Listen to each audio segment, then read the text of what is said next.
Hi everyone, welcome to infinite recipes. ఈరోజు రాగి are finger millets use చేసుకొని 4 breakfast recipes ఎలా చేసుకోవచ్చో చూద్దాం.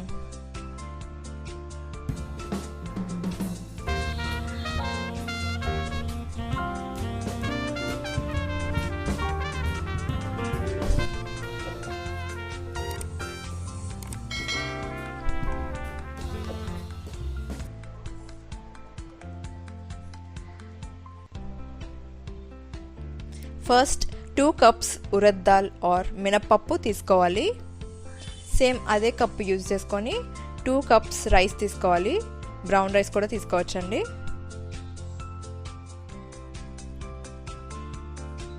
వన్ కప్ పోహా అటుకులు తీసుకోవాలి. 1 స్పూన్ మెంతులు, ఇందులో వాటర్ యాడ్ చేసుకొని 3 to 4 అవర్స్ పాటు నానబెట్టుకోవాలి.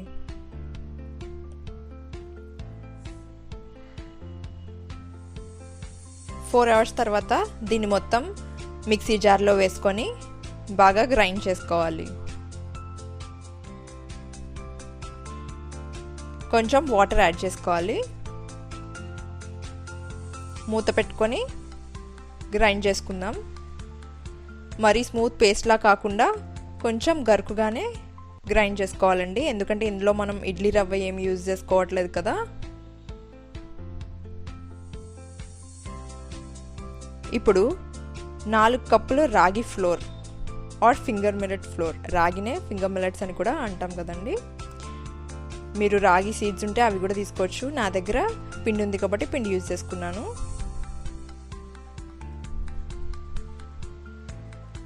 ఇందులో 3 కప్స్ దాకా వాటర్ వేసుకొని బాగా కలుపుకోవాలి.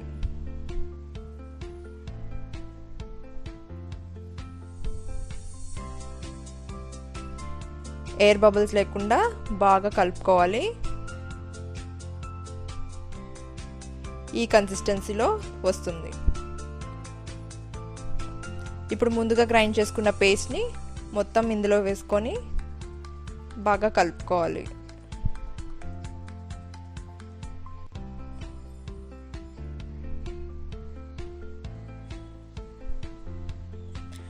ఇందులో టేస్ట్కి సరిపడా సాల్ట్ వేసుకోవాలి. దీన్ని మొత్తం 6 to 8 అవర్స్ ఫర్మెంట్ చేసుకోవాలండి, లేకపోతే ఓవర్ నైట్ కూడా వదిలేయచ్చు. నేను మాత్రం ఓవర్ నైట్ వదిలేస్తున్నాను. చూసారు కదా, బాగా ఫర్మెంట్ అయింది బ్యాటర్, కొంచెం పొంగింది కూడా. ముందుగా ఈ బ్యాటర్ యూజ్ చేసుకొని రాగి ఇడ్లీ ఎలా చేసుకోవాలో చూద్దాం. చూసారు కదండి ఎంత సాఫ్ట్గా ఉన్నాయో ఇడ్లీలు.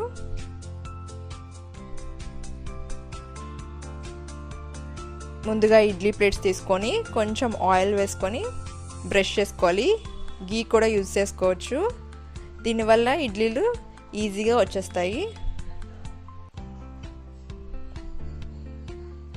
ఇప్పుడు కొంచెం కొంచెం బ్యాటర్ తీసుకొని మౌల్డ్స్లో వేసుకోవాలి.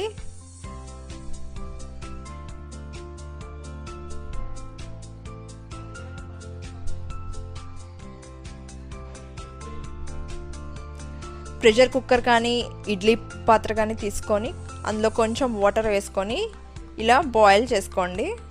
వాటర్ బాయిల్ అయ్యాక ఇడ్లీ ప్లేట్స్ ఇందులో పెట్టేసుకొని విజిల్ లేకుండా మూత పెట్టుకోవాలి. 5 నిమిషాల పాటు హై ఫ్లేమ్లో, 10 నిమిషాలు లో ఫ్లేమ్లో పెట్టుకొని కుక్ చేసుకోవాలి. చూసారు కదండి, ఇడ్లీలు బాగా కుక్ అయిపోయాయి. ఇప్పుడు ఇడ్లీ ప్లేట్స్ నుంచి తీసుకొని సర్వ్ చేసుకోవచ్చు. అంతేనండి, సాఫ్ట్ రాగి ఇడ్లీ రెడీ అయిపోయింది. చూసారు కదా.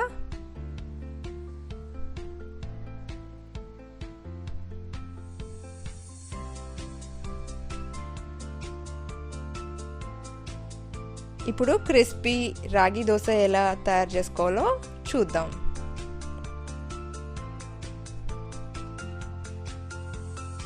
ముందుగా పాన్ తీసుకొని లో ఫ్లేమ్లో పెట్టుకొని బ్యాటర్లో కొంచెం వాటర్ యాడ్ చేసుకొని పలిచిపెట్టుకోవచ్చండి దోశల కోసం. ఇలా కొంచెం బ్యాటర్ తీసుకొని దోశ స్ప్రెడ్ చేసుకున్నాను.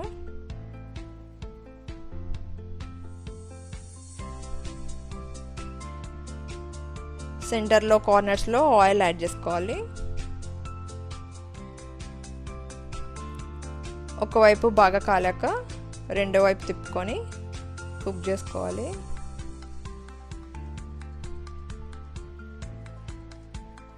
రెండో వైపు కూడా కుక్ అయిపోయాక ఫోల్డ్ చేసేసుకొని దోశలు సర్వ్ చేసుకోవచ్చండి. ఇప్పుడు రాగి పొంగనాలు ఎలా తయారు చేసుకోవచ్చో చూద్దాం.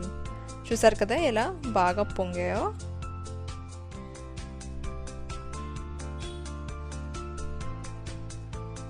ముందుగా పాన్ తీసుకొని ఆయిల్ వేసుకొని బ్రష్ చేసుకోవాలి.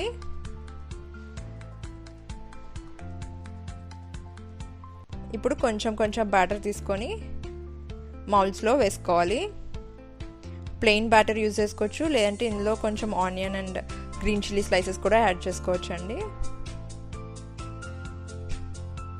మూత పెట్టుకొని లో ఫ్లేమ్లో 10 నిమిషాల పాటు కుక్ చేసుకోవాలి.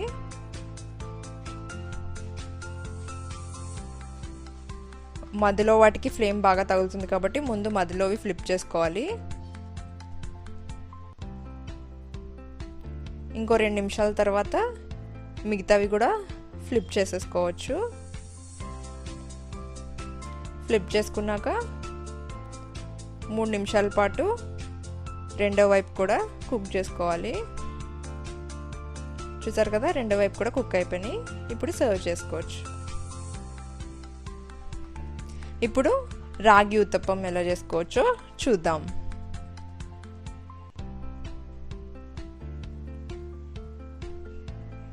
ముందుగా పాన్ తీసుకొని లో ఫ్లేమ్లో పెట్టుకొని కొంచెం ఆయిల్ యాడ్ చేసుకున్నానండి.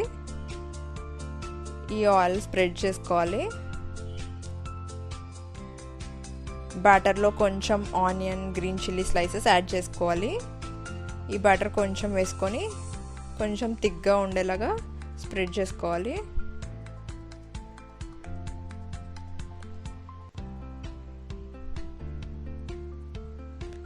పైన మళ్ళా కొన్ని onion and green chilli slices add చేసుకోవాలి. అలాగే తురిమిన క్యారెట్ కూడా యాడ్ చేసుకోవాలి. ఆయిల్ సెంటర్లోని కార్నర్స్లోని యాడ్ చేసుకోవాలి. ఇలా లో ఫ్లేమ్లో 10 నిమిషాల పాటు కుక్ చేసుకోవాలి.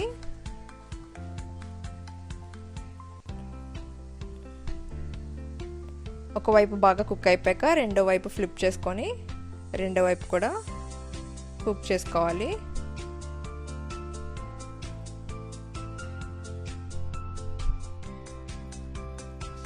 అంతే అండి, చూసారు కదా ఒకటే బ్యాటర్ యూజ్ చేసుకొని ఇలా 4 టైప్స్ ఆఫ్ బ్రేక్ఫాస్ట్ ఎలా చేసుకోవచ్చో. ఇది చాలా హెల్దీ అండ్ టేస్టీగా కూడా ఉంటాయండి. మీరు కూడా ట్రై చేసి ఎలా ఉందో నాకు కామెంట్ సెక్షన్లో షేర్ చేసుకోండి.